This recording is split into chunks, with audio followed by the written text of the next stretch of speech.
Record of AQ's narration concerning certain adventures that unfolded in East Africa during the early part 1872, as set down by John H. Watson, M.D., February 1881. Introduction, as told by Alan Quatermain. "It was Christmas morning, 1871, Quatermain began, as I was preparing to leave the Black Kloof, the dreadful, dark, and haunted gorge that was the home of Zikali, the opener of roads, the formidable and clever black dwarf, who was the wizard Zulu kings most held in awe, where he'd had me stay for several days and nights, telling him every last detail of my recent adventures to Huhu land, where he had sent me to procure a certain medicine for him. As I say, I was preparing the oxen and wagons to leave the area, when two of his immense guards came to me, and explained very politely in their Zulu language that Zikali wished to see me one additional time before we rode off.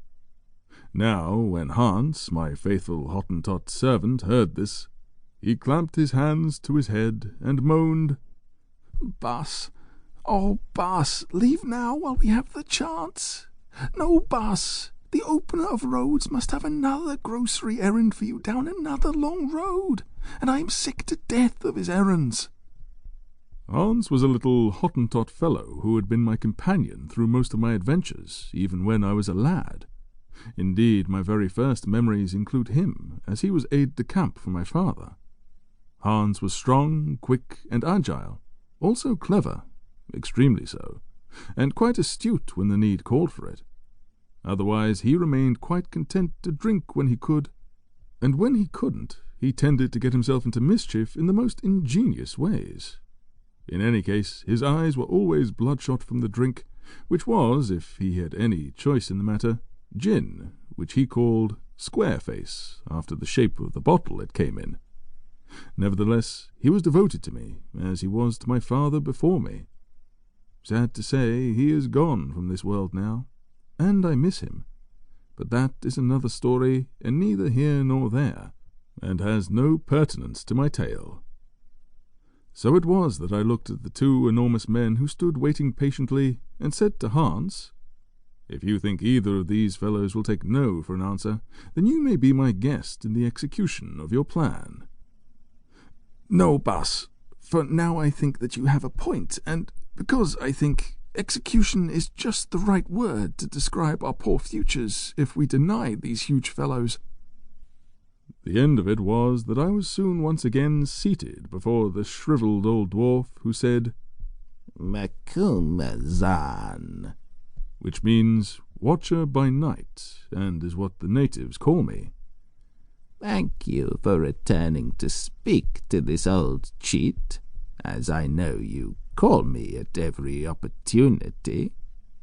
There is another matter of which I wish to speak. The reason I called you back is this. Last night I slept.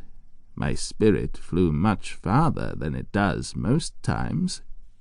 Halfway to the stars, it seemed.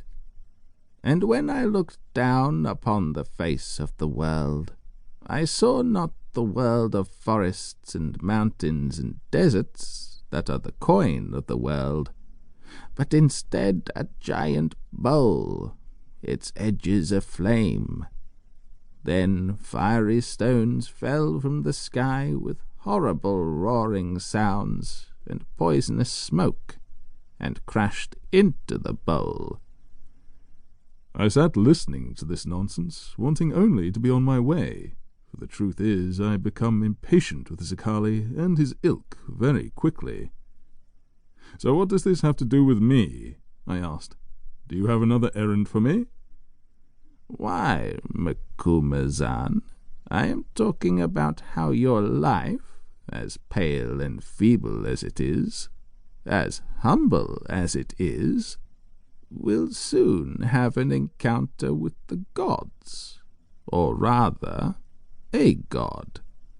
That much I know from the dream. But let's look further into the matter.'" To keep listening to this audiobook, I've left you a link in the description so you can do it, at no cost thanks to Audible's 30-day free trial.